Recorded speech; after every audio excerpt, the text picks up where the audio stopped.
Unite the beards. What is it with the beards?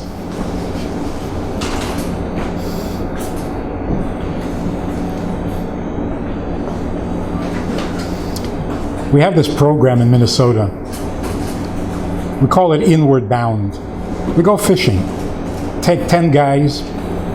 We go up to the boundary water. Any fishermen here? Yes? Anyway, we go up to the boundary water area. Very, very nice place. It's pristine. It's protected. And we canoe out to a camping site. And we spend 4 days, 4.5 days. We're at the Outfitters, which is at the dock.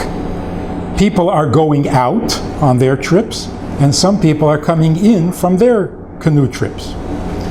Some people go out for a day, some people go out for 4 days, some people go out for longer.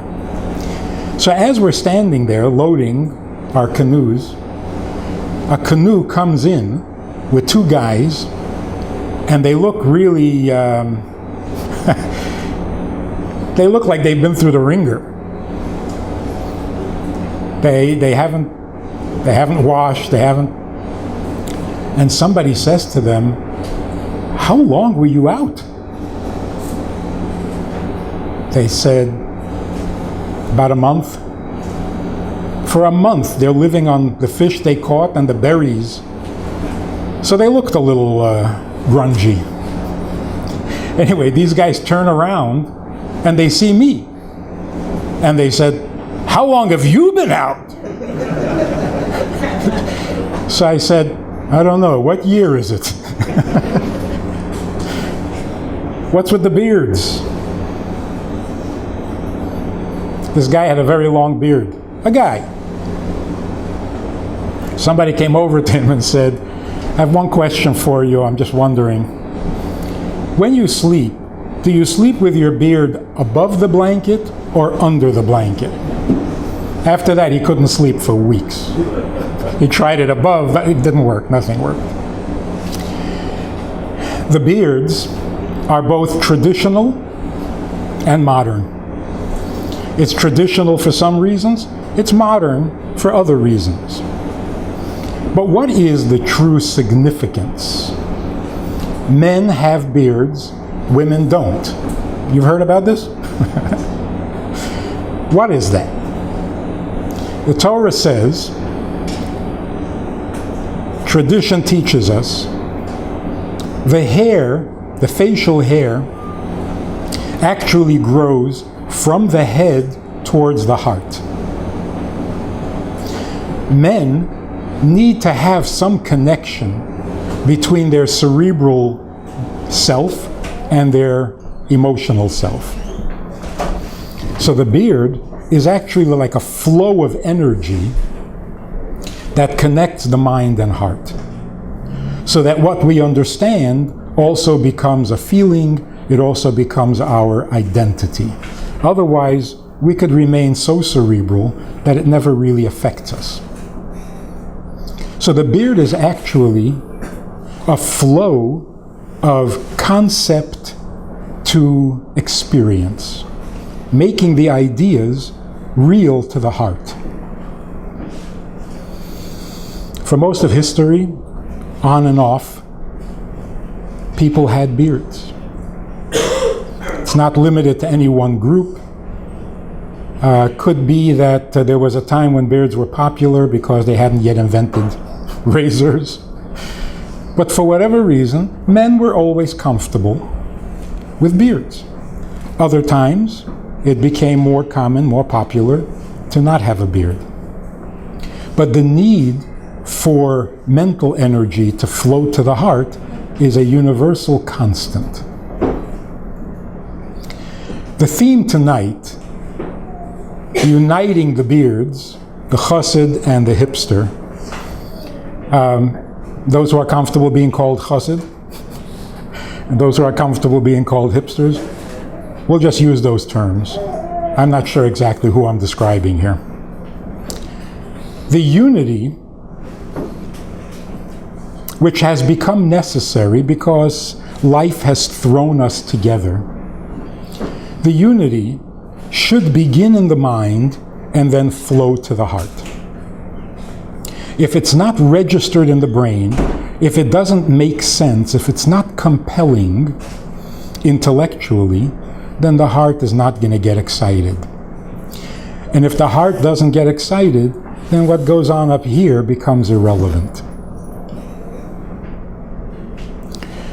On the other hand, the heart has its own agenda, and if we don't feed it, if we don't guide the turbulent emotions of the heart, you never know where it's going to lead, and it can get ugly.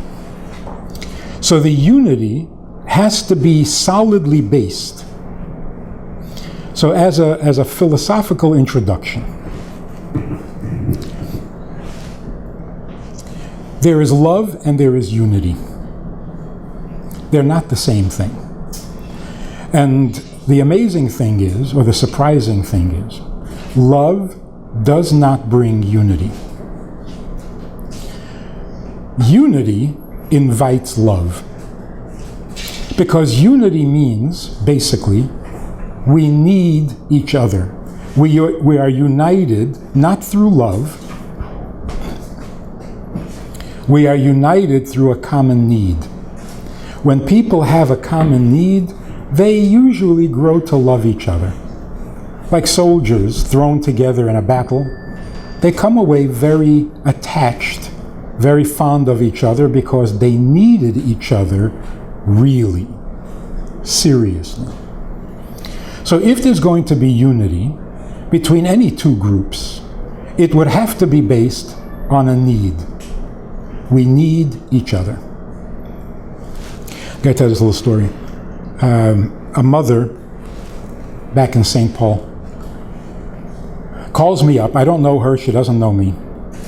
She says, "You're a rabbi. I need a favor. My son tried to commit suicide. He's 14.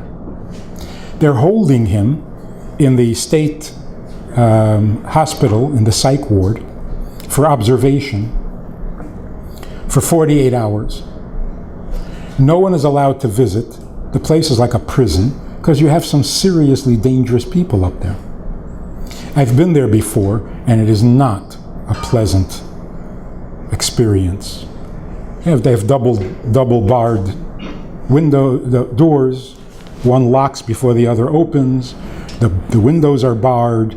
The nurses carry clubs and handcuffs. It's a pretty nasty place. And you hear, there's some maniacs there howling, threatening.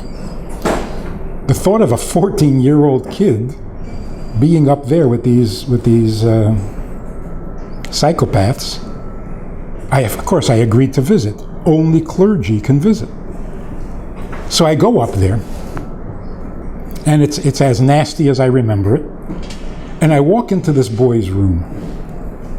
He's lying there on his bed, reading a comic book like he's in summer camp. He's completely relaxed, he's comfortable. I tried to make some conversation. He's not interested. He just shrugs me off. I said, your mother asked me to come visit you. Oh, she's worried about you, so what should I tell her? I said, is everything fine here? Do you have anything? Nothing worked. Finally, he says to me, why don't you go home? The chaplain has already been here. The hospital chaplain. I said, really? What did he say? This kid says, something stupid. I said, well, now I'm really curious. What did he say? He said I shouldn't kill myself because God loves me. So I said, that's stupid? He says, yeah. I said, I agree. You're absolutely right. I can't imagine God loves you. You're an obnoxious brat. What's to love? He says, yeah. Well, at least I got his attention, you know. I said, look, God created you. Obviously, you're a necessary part of his creation. Without you, there'd be a piece missing in his puzzle. So yeah, he's stuck with you. I can't imagine he likes you. So he says, well, what if I don't want to do what he created me for? I said, well, that's called freedom of choice. You have freedom of choice. He needs you for a certain purpose.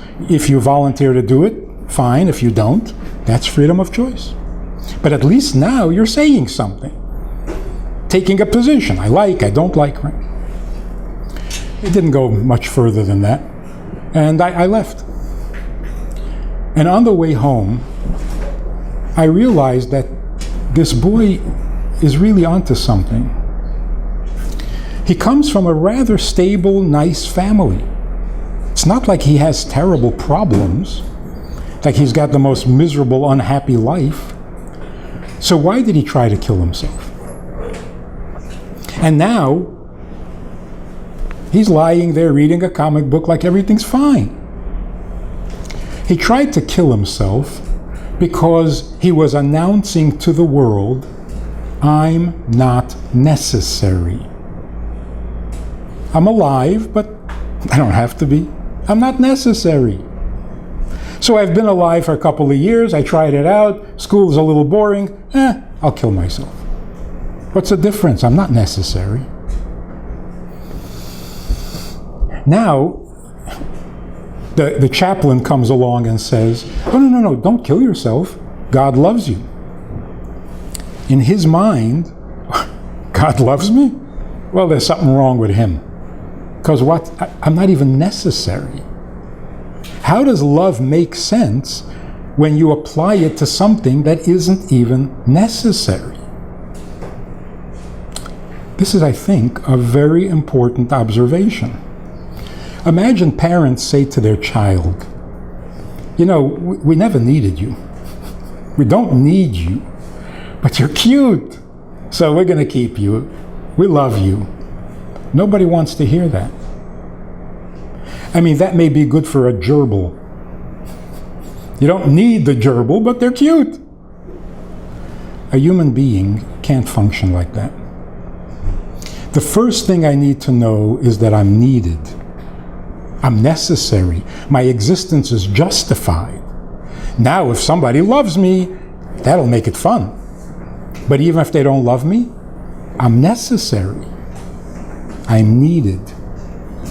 In the olden days, people were needed. In fact, people had children because they needed the children to help plow the fields or whatever, or pick the cotton or whatever it was. Everybody was necessary. They came along and said, you're not only necessary, I love you. That was beautiful. That was great. That's like the icing on the cake. But the cake is the need, not the love. If we're going to be united, love can't do it. Because if I don't need you, then no matter how much I love you, we're not united, we're just enjoying. When the enjoyment goes, the relationship goes. Consider a marriage.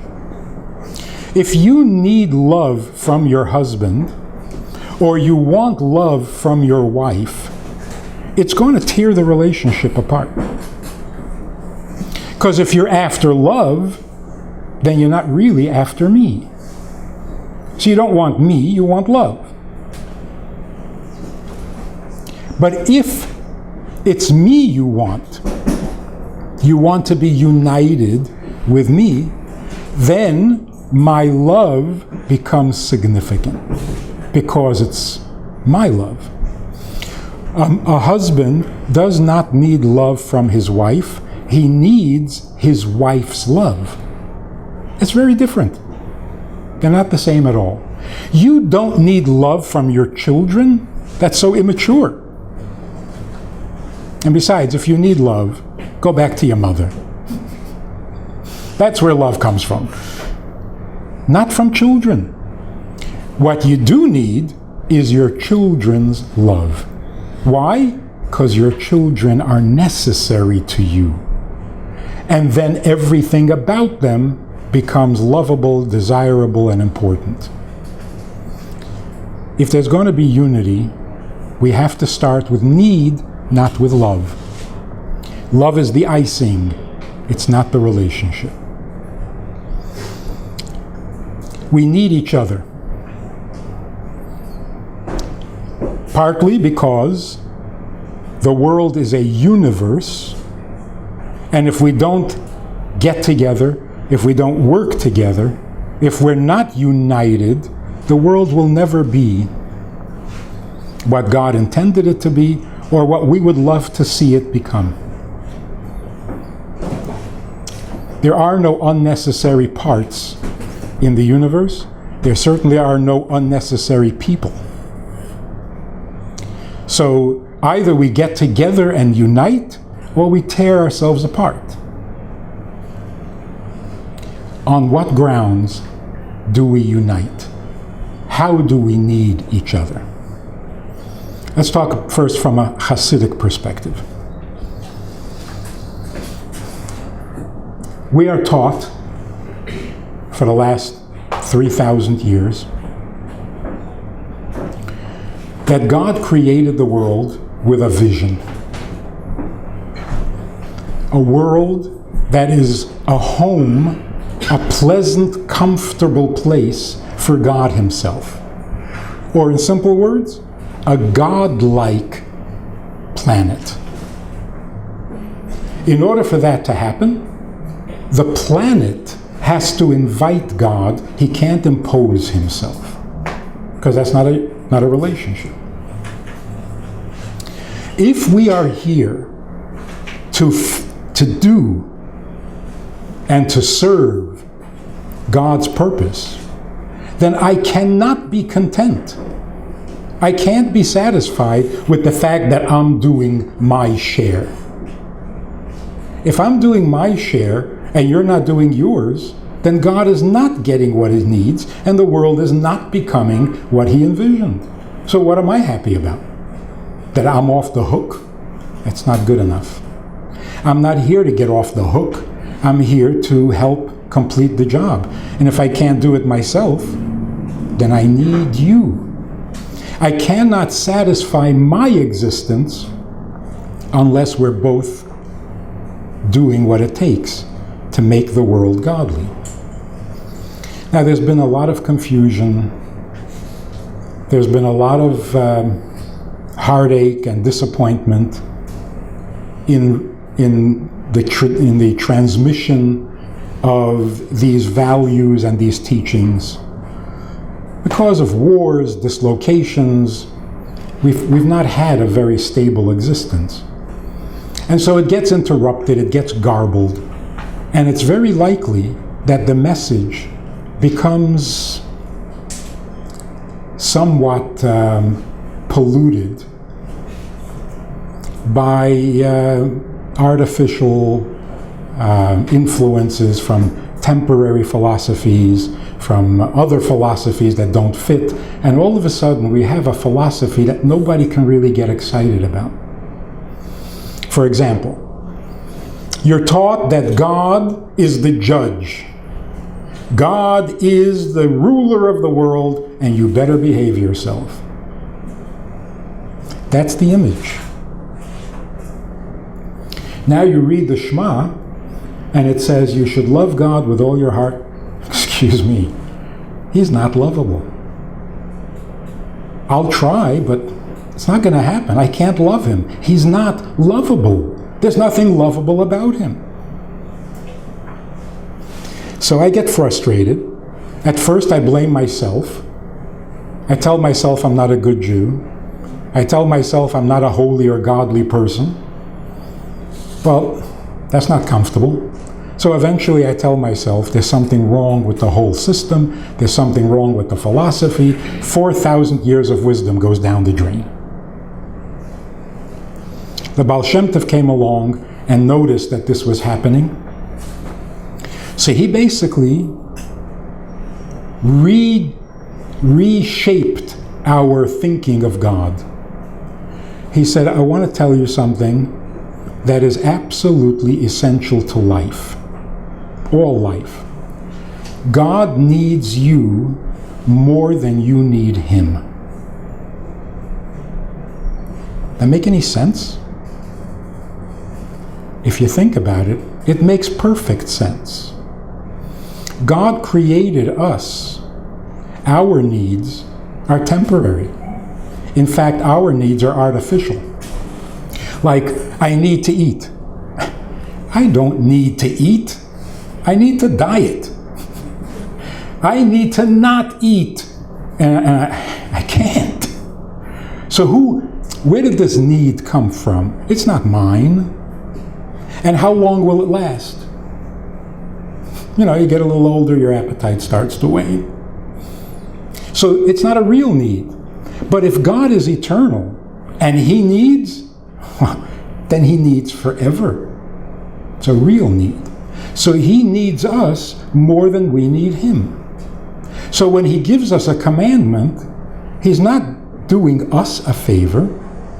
He's asking us for a favor. He's saying, help me with my need. I created the world with a purpose, and it's taking a long time. Help me out here. Well, all of a sudden, God is lovable. But why? Because we became needed. If we don't understand that God needs us, then we're missing the whole point, and we've got nothing to offer to the world. What Hasidus has to offer today to every human being in the world, the good things you do are more important to God than to you. Appreciate the significance of what you're doing. And that's called serve God. Do for Him. So the message of Hasidus is, don't have this plastic God who does nothing but get angry. Have a living God. A God who came looking for us. A God who asks us to help Him. Now we've got a basis for unity that makes love possible. If God doesn't need me, I cannot love Him, and He can't love me. I think that's a pretty sound and essential ingredient in the joy of life, the enthusiasm for life. That's the Jewish message. It's a powerful, amazing, beautiful one, but we've been sitting on it. We've been talking to ourselves about it, thinking that nobody else is interested. Well,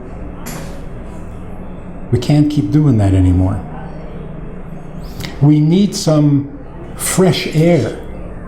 I'll tell you, most of what I've learned about Judaism, I didn't learn in yeshiva. I learned it when I came in contact with people who did not believe what I believe, who were never taught what I was taught, who were not interested in what I was interested in, and the questions and the discussions and the conversations, it is so enlightening. I realized what I had and appreciated it much more than before. We need that.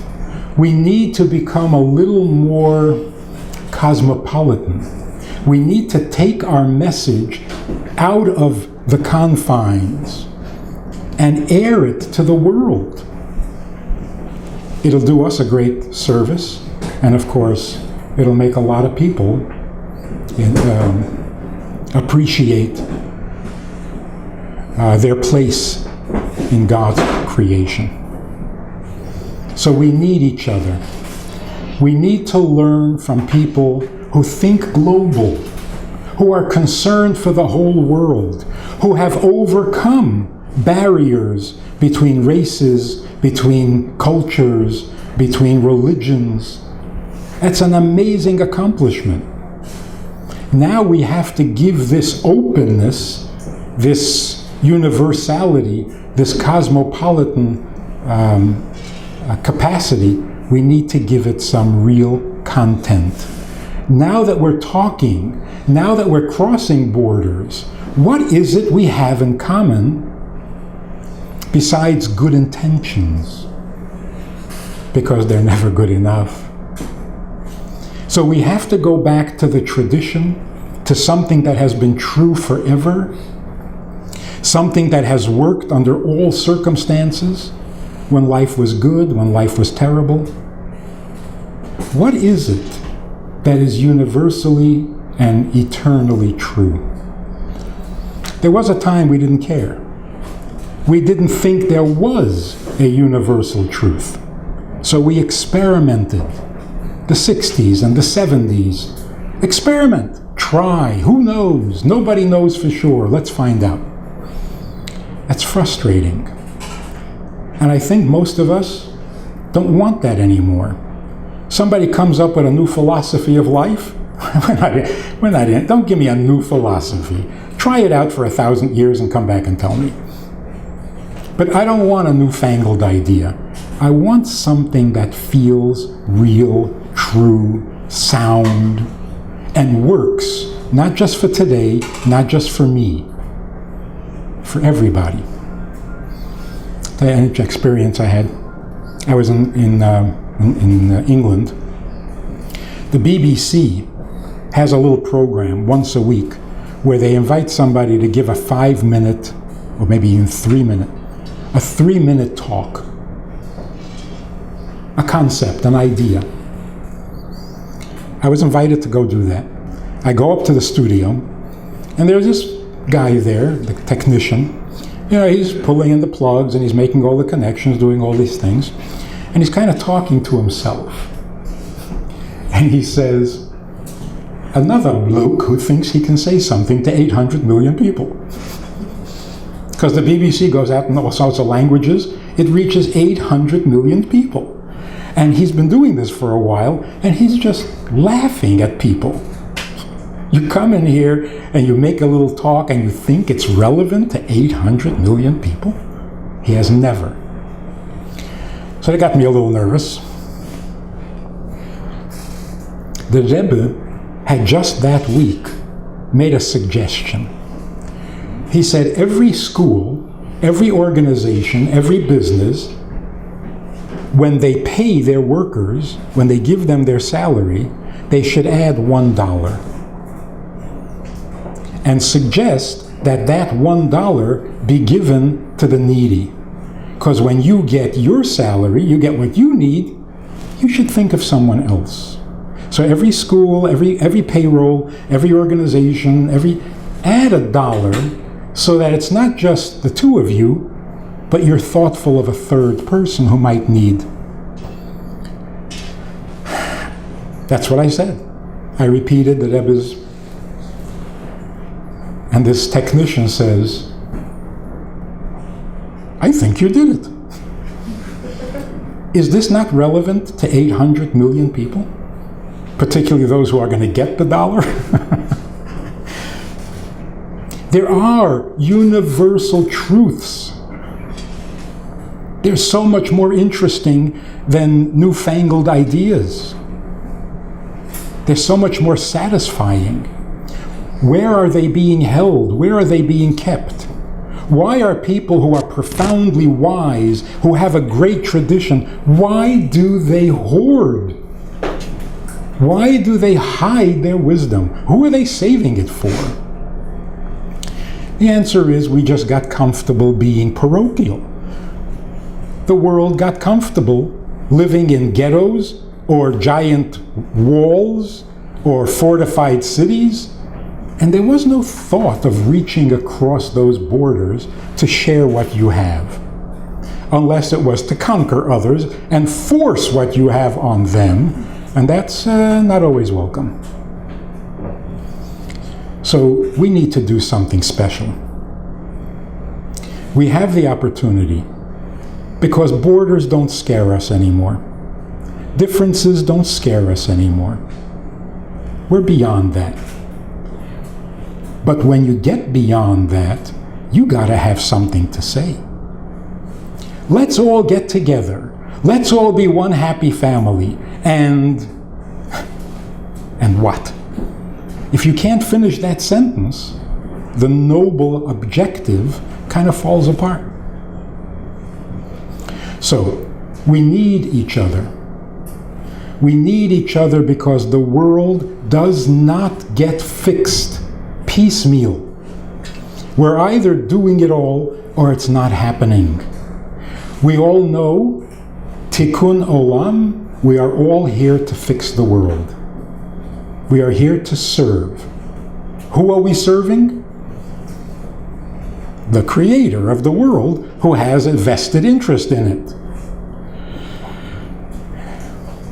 What do we know about God? What do we know about creation? Where are we going to find out? There is so much wisdom. There is so much knowledge. It's so rich. It's magnificent. Why aren't we sharing it? Why don't we have the confidence, self-confidence, to believe that what I have and what inspires me will also inspire you? So getting together, opening up the conversation, hearing the thinking and the awareness, the experiences that each of us has had, only enriches the tradition. It doesn't weaken it, unless it was weak to begin with. And on the other hand, all the open-minded and cosmopolitan search for a perfect world or a better world without some substantial truth, it's going to turn out frustrating. So I think it's a great blessing. God has given us a great gift in the fact that we are thrown together in a community and have to talk to each other. It can only bring benefit to everybody. So, I gotta tell you, I have a program, a women's program for Jewish women who never had a Jewish education and want to do a little crash course on Judaism. It's been going on since 1970. It's a very exciting program. It's about a two-week program. Years ago, there was a woman sitting in the program, and she had this funny look, like she wasn't really there. So I finally called on her, and I said, "You want to ask something? I mean, what's?" She said, "No, I don't want to ruin anything." You want to ruin anything? She says, "Yeah, all the people here, they have their belief and they have their faith. I don't want to ruin everything." I said, "You have a question that's going to ruin everybody's faith?" I'm really curious now. She says, no, I think better not. I said, "No, you got to tell me. What is this question that is going to ruin everything?" She says, "All right, you asked for it." Her question was, who created God? I said, that is such a good question. We asked it 4,000 years ago. Do you really think the sages have been studying God and Revelation and Bible and Torah for 4,000 years and they didn't ask that question? What kind of sages do you think we had? If we are afraid, if we are timid, it's not because the tradition is lacking anything. It's because we are not open-minded, cosmopolitan, universal enough to apply what we're thinking to others. When we do, it's beautiful. It's magnificent. How can the message that God needs you, even if He doesn't love you, how can that not be inspiring? How can that not be healthful? How can that not be the cure for existential angst? On the other hand, if we just sit here thinking about it in Jewish neighborhoods, is this how the world is going to get fixed? It's not going to happen. So we need this combination of worldliness and purpose for the world. Come on. That's great. We need to be worldly to apply the message of the purpose of the world. But if you have the purpose of the world, but no world to talk to, it gets really stale. We start to get bored with each other, infighting, competition. It's nasty. So, let's open it up. Here's a place where if you have any Jewish feelings, some one day you're walking along and all of a sudden you're kind of feeling Jewish, come here. Doesn't matter what your background is, doesn't matter what your schooling is, doesn't matter what your observance is, doesn't matter what your belief is. Come here, because here we recognize your necessity, how necessary you are. I got to end up with this story and then we can go to questions. There are these two Russian guys, peasants, sitting on a stoop in Russia. They're both a little tipsy. One of them is crying. The other one says to him, "Why are you crying?" He says, "Because I'm all alone in the world, I haven't got a friend." So the other one says, "What do you mean? I'm your friend. You have me, I'm your friend." So the guy who was crying says, "How can you call yourself my friend when you don't know why I'm crying?" That's profound. I'm your friend, you can tell me why you're crying. If you were my friend, you would know why I'm crying. That's it's consistent with what we're saying. Look, I love you. I care for you. When I see you crying, it bothers me. Tell me, why are you crying? Yeah, you love me. But if you needed me, if we were united, you would know why I'm crying. You're my friend, right? How could you not know? So let's get together. If we're going to overcome borders, let's overcome it completely. Not to the point where we can tolerate each other, not to the point where we can talk to each other, not to the point where we can like each other. Let's get together to the point where we cannot be without each other. We are not complete without each other. Because a fragmented world isn't good for anybody in the world. Does this make sense?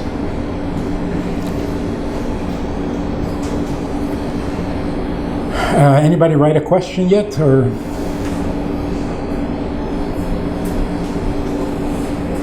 I didn't write it down. Can I ask it? Who's the moderator? Where'd he go? Man takes a job and disappears.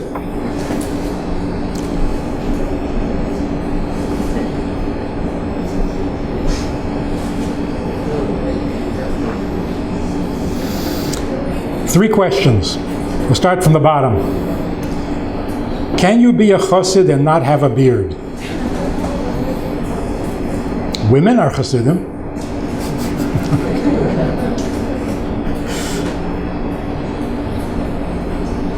Can you be a Jew and not believe in God? Yeah. If you're Jewish, you're Jewish. You can always change your belief, and even if you don't, you're a Jew. If you're a chassid, you were raised with Hasidic philosophy, and you think like a chassid, then you're a chassid. You don't have a beard, you're not the best chassid, but there's no contest. Number two, why do some Orthodox shave their faces? Because they're not chassidim? I don't know. You have to ask them. Real question here. What will Hasidic life look like 100 years forward? Will there be any changes? We like to think that there will be no changes because no change is necessary. We are perfect. we do everything right, and there'll never be a time or a need for change. I'm only half joking. What we have, what we are taught, the truth of Judaism does not need to change because it is universal and eternal, and therefore should go on forever. Should we change? Every day. If you don't change day by day, you're not fully alive. But changing me doesn't mean changing God. God is stable, God is permanent, God is eternal. I have to change. Every day I have to renew my thinking, my beliefs, my commitments. I have to check them out and see how sincere, how real, how deep, how far. I have to grow every day.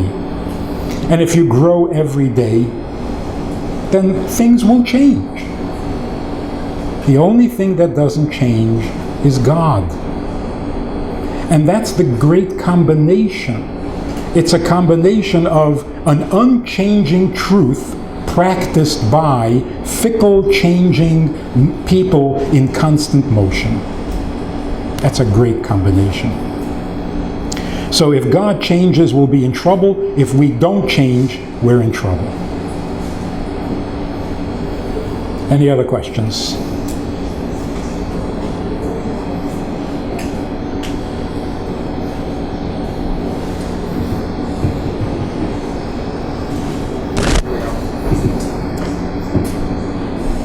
You know, I have a few questions too. If so nobody asks, I'll just put in mine.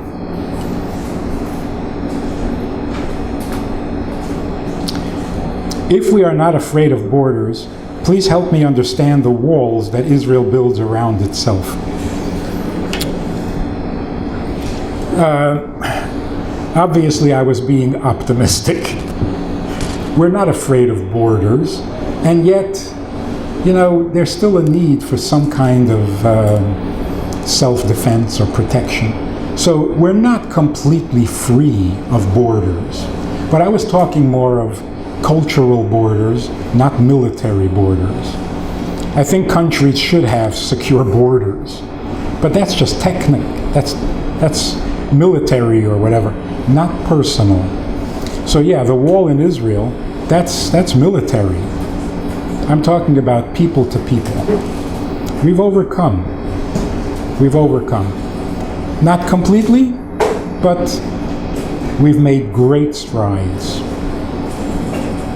Yeah.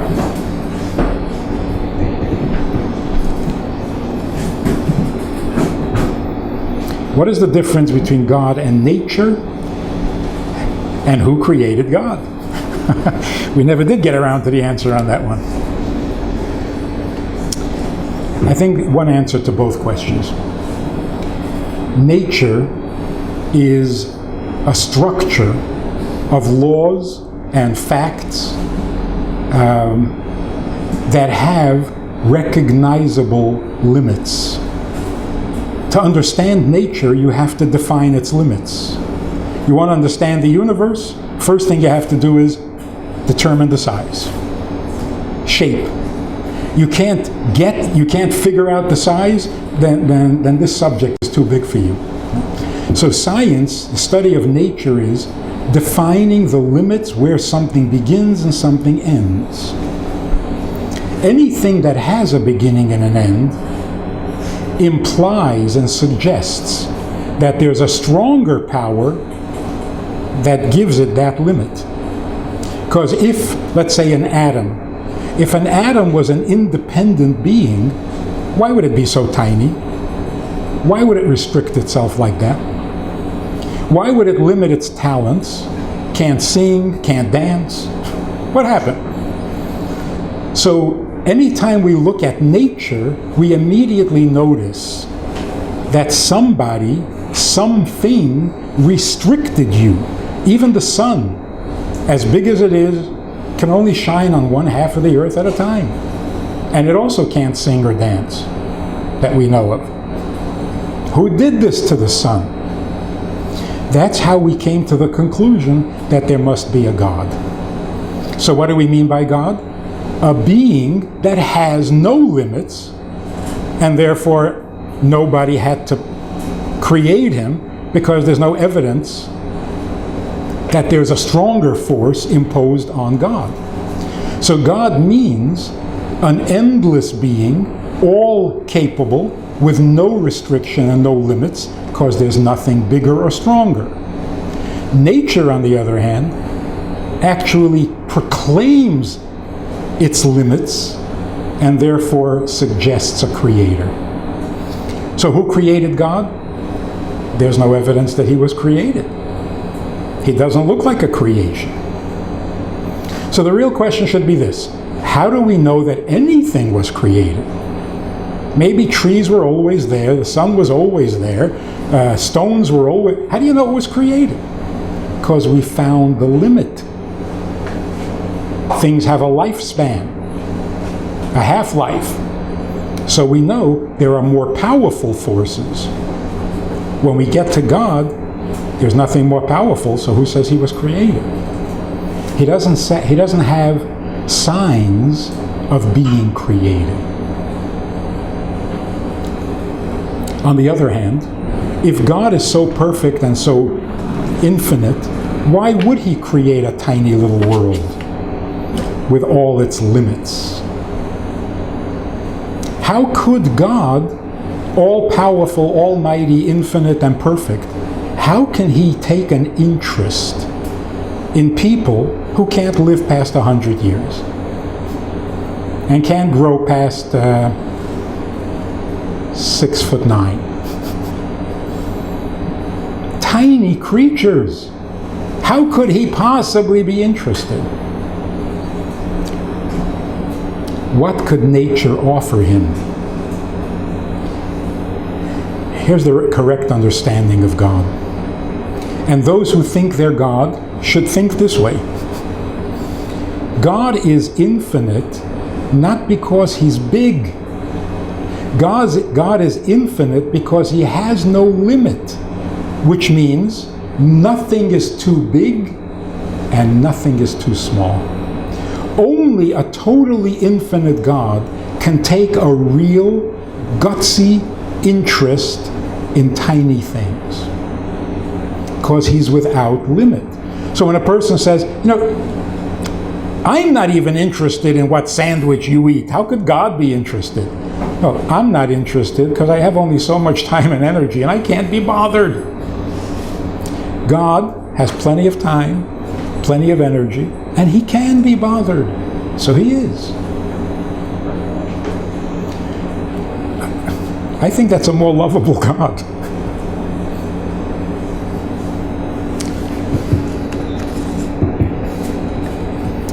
The hoarding of good ideas and fragmentation of people dates to our getting the Torah and not sharing it with the angels, much less other people.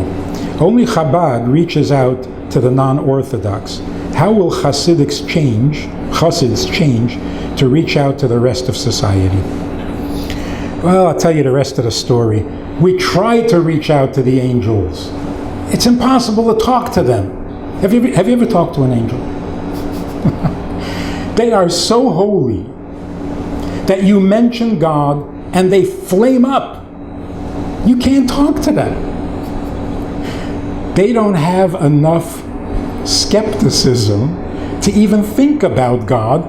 They just burn up by the very mention. And that's why God can't talk to them.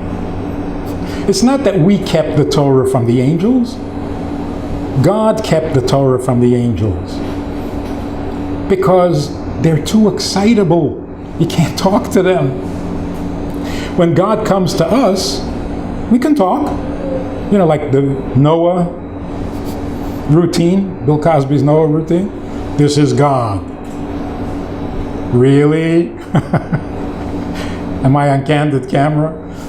So we don't get so frazzled. We deal with God, and that's what he wants.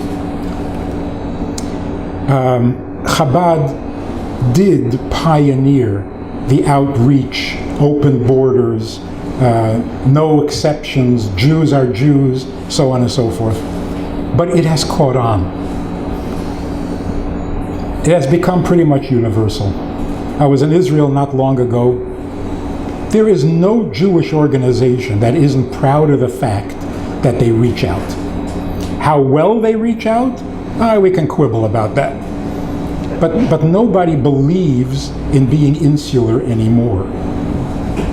And that's very good. That's a very good development. We need to perfect this science and art, but we're working at it. And it's very, very satisfying. It's very, very good. Hasidism started approximately 300 years ago in Eastern Europe. Has the philosophy changed with the migration to the US?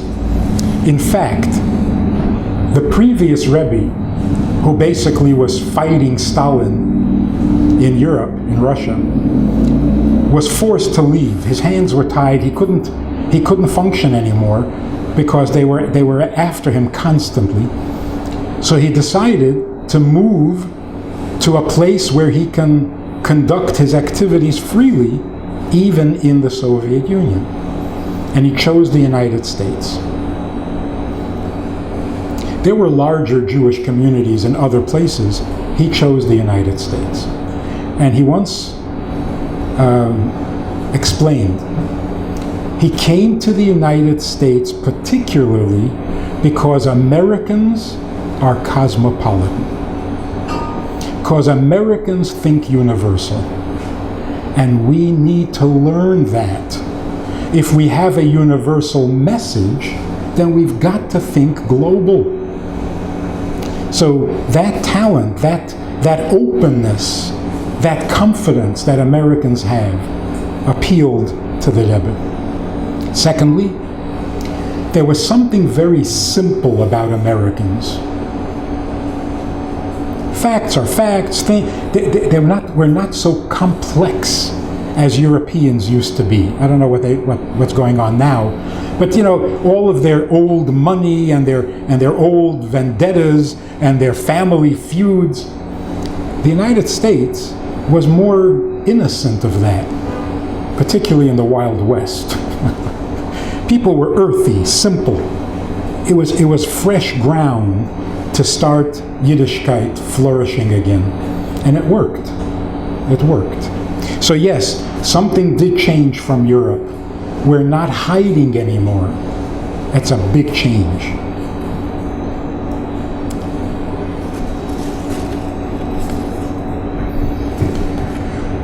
The Torah defines the world as the universe, but the word universe and the meaning of it is not mentioned. How does religion see life on other planets other than Earth, if it exists?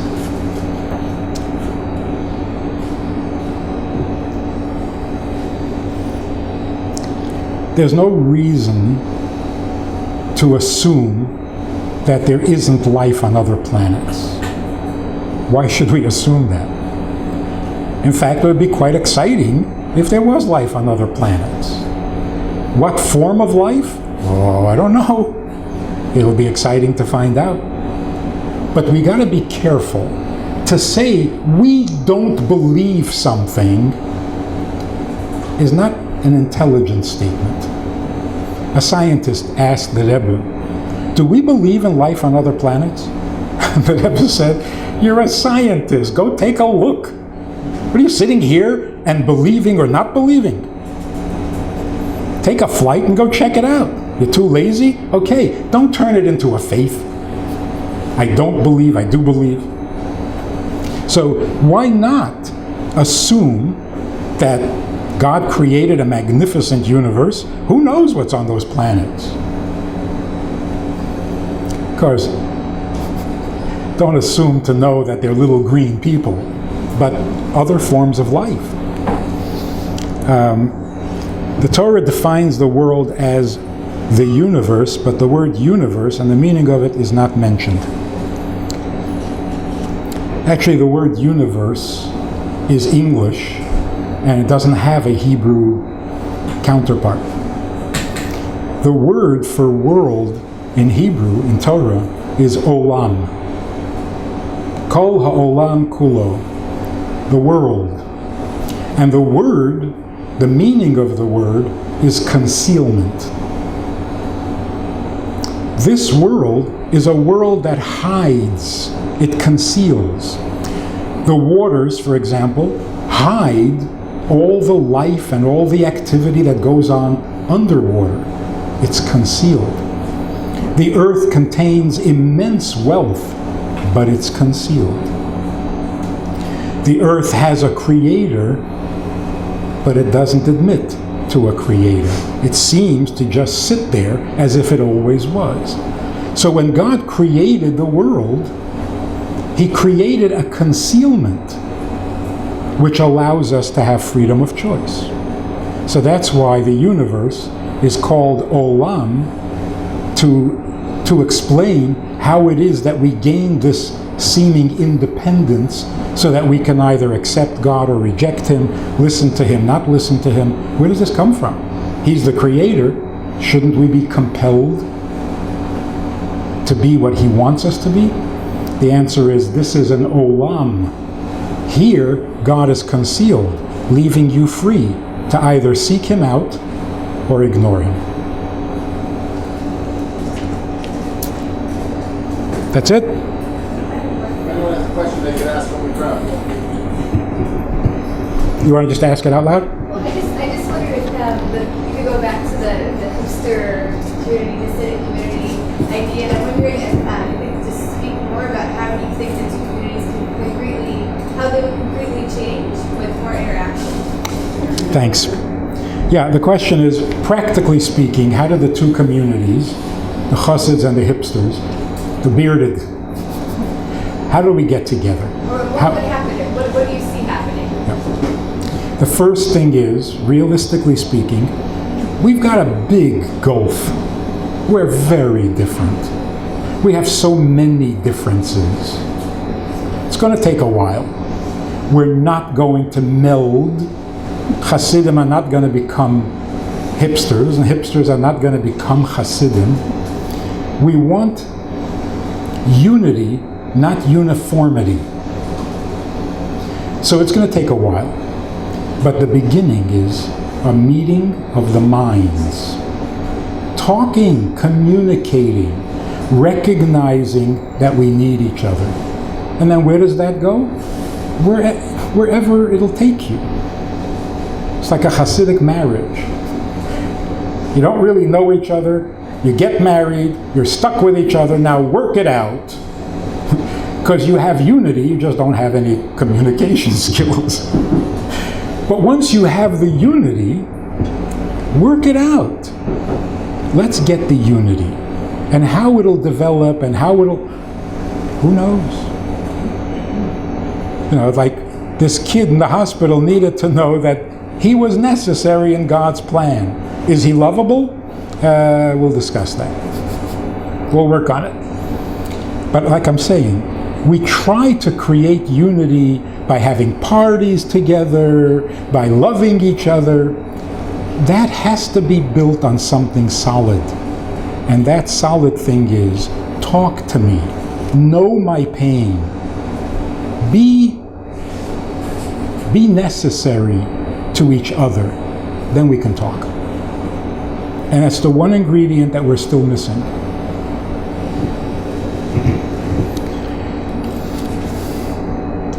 With less insularity, how do you think the Williamsburg Hasidic community would change?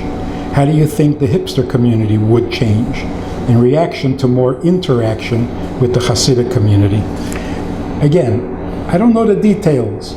I do know both communities will be happier, enriched, and bigger beyond the borders. And that's good enough. That's reason enough. Whatever happens after that is icing on the cake.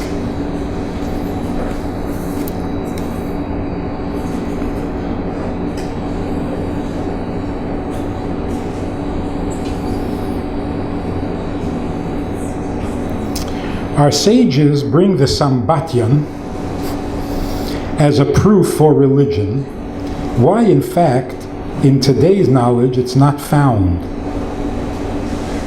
While in fact, in today's knowledge, it's not found. It sounds like an old-time belief. The Sambatyon, we're told, is a river somewhere that is so stormy, it's such a raging river that it throws up the stones from the bed of the... And the 10 tribes who disappeared, they're on the other side of that river, and we can never get there. Where is this river? Is there such a river? Is it a metaphor? Is it actually true? Has anybody ever found that river? Some claim they did. The fact that we don't know today, that's not surprising. It's not surprising.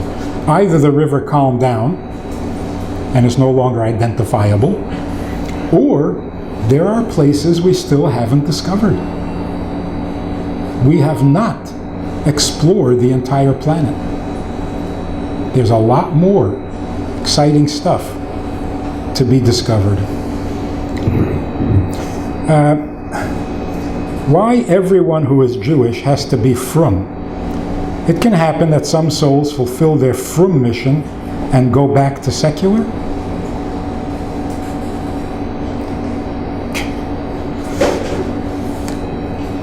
Can you be religious enough for one lifetime and then go back to being secular?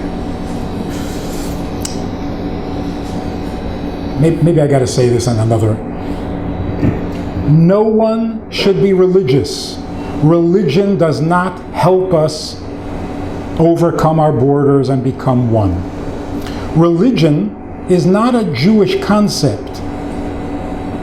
Religion are philosophies, beliefs, and movements that branched out of Torah.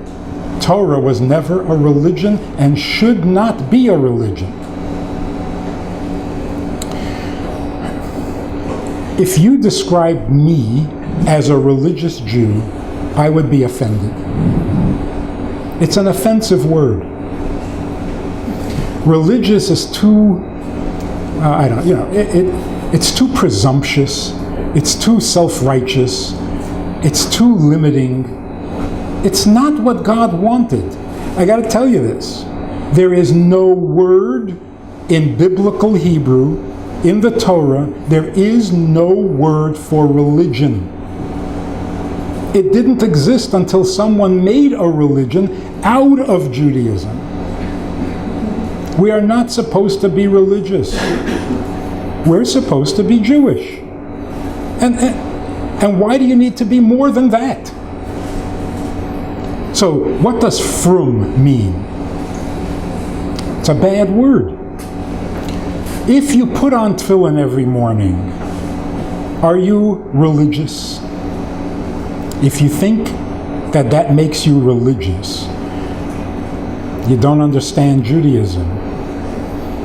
A Jew puts on tefillin not because he's religious, but because he's Jewish. It's a Jewish thing, not a religious thing. If you saw an Indian with a feather in his hair, would you say, oh, Orthodox? No, he's an Indian. They wear feathers. A Jew puts on tefillin. Why? Jewish.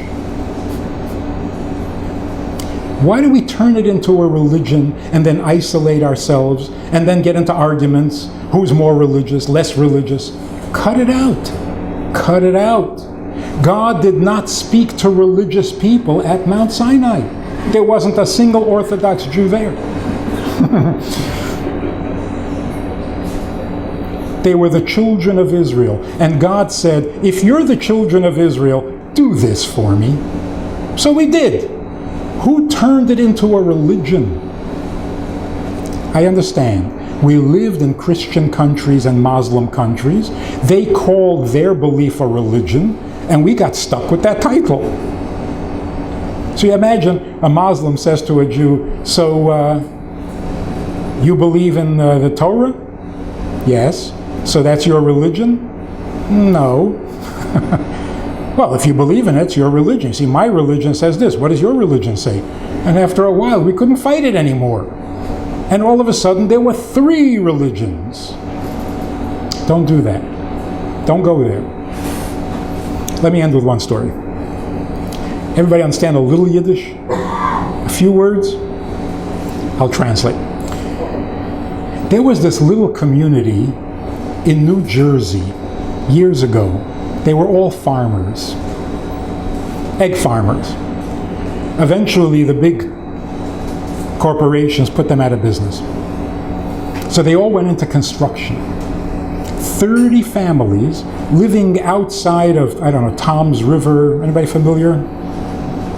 Anyway, it was farmland. They all went into construction.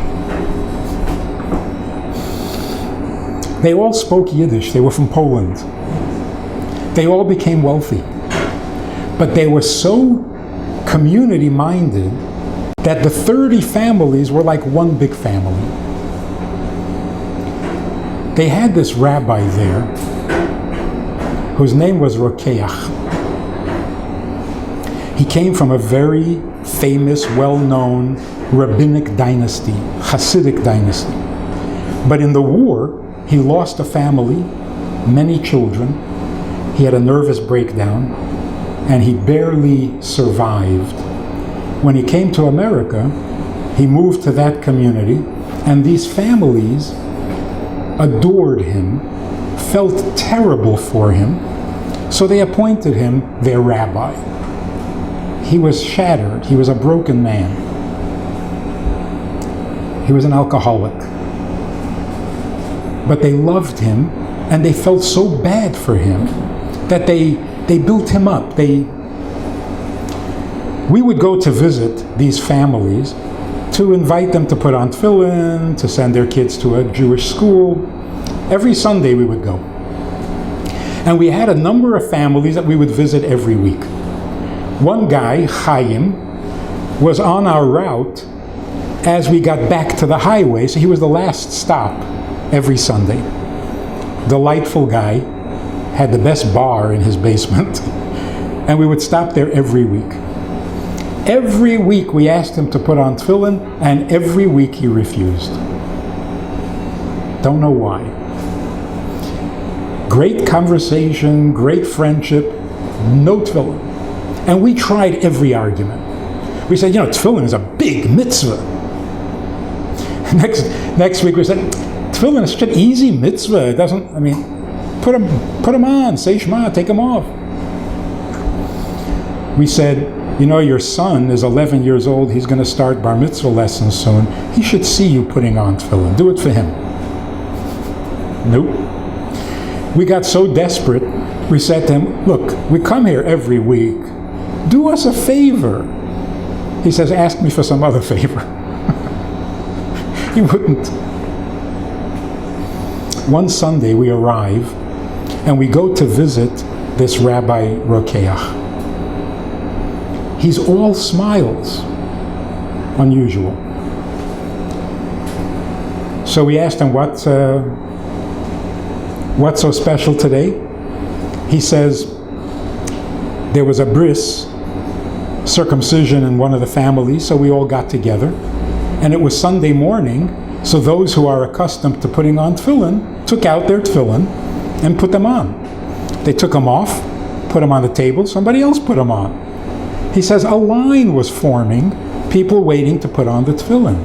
But this guy, Chaim, was standing off uninterested. So he said, in his heavy Polish, lispy Yiddish, for those who understand Yiddish, he says, bin ich für ihn gegangen, und ich habe ihm gesagt, Chaim, alle Ide für Kinder leiden tefillin, was bist du am Mamwe? He said to them, Chaim, the children of Israel are putting on tefillin. What are you, illegitimate? You're not one of us? He rolled up his sleeve and he put on the tefillin. You see, we were talking to him about a religion and he said no. We told him it's a mitzvah. He said, I'm not into that. This rabbi said to him, Jews do this. Are you excluding yourself? Oh, don't mess with me. I'm as Jewish as you are, and he put on the tefillin. So the point of it is this. The word religion is not Jewish. Being religious is not Jewish. A Jew should do a mitzvah only because he's Jewish, not because he has a philosophy, a belief, a religion. Get rid of that. A guy's running down the street. Guy's running down the street. And you stop him. You say, what's the matter? He says, my wife is not feeling well. I'm going to get the doctor. And you say, wow, you love your wife. He says, I didn't say anything about love. We're not getting along so good lately. Would you suggest, well, in that case, slow down. Was leifst du? Let's have a cup of coffee, we'll talk, you'll get the doctor later. What would he say? He would say, you're out of your mind. My wife needs a doctor. And you say, but you don't love her. He would say, what's love got to do with it? So what? That's how we relate to God. If you put on tefillin and somebody comes to you, or you light Shabbos candles, and somebody comes to you and says, oh, you really love God. I didn't say anything about loving him. Well, then why are you doing this? He asked me to do it. He's my God. That's so beautiful. That is so Jewish. And some people call it hypocrisy. A Jew is sitting in shul or in synagogue on Yom Kippur, but he doesn't believe in God. He has no intentions of being religious. And when he gets home, he's going to eat. So you can say, oh, what a hypocrite. What does he come to synagogue for? To show off how Jewish he is? You're missing the point. He comes to the synagogue because, come on, a Jew is supposed to be in a synagogue. It's Yom Kippur after all. Say, oh, so you do believe in God? I don't know. Leave me alone. I'm Jewish. That's not good enough? That's not reason enough to do Jewish things? Come on. Don't turn it into a religion. That's what we're trying to get away from. That's why we need a universal message from God, not a parochial one. Not one that sets religions against each other. We've had enough of that. So let's just be authentically Jewish. Why do you do Jewish things? Why do fish swim in the water? They love it? I'm not so sure. But they're fish. Let's go back to being Jewish. That will be our first common ground, because nobody is more Jewish than anybody else. It's a good starting place. So thank you for that question, because the word has got to go.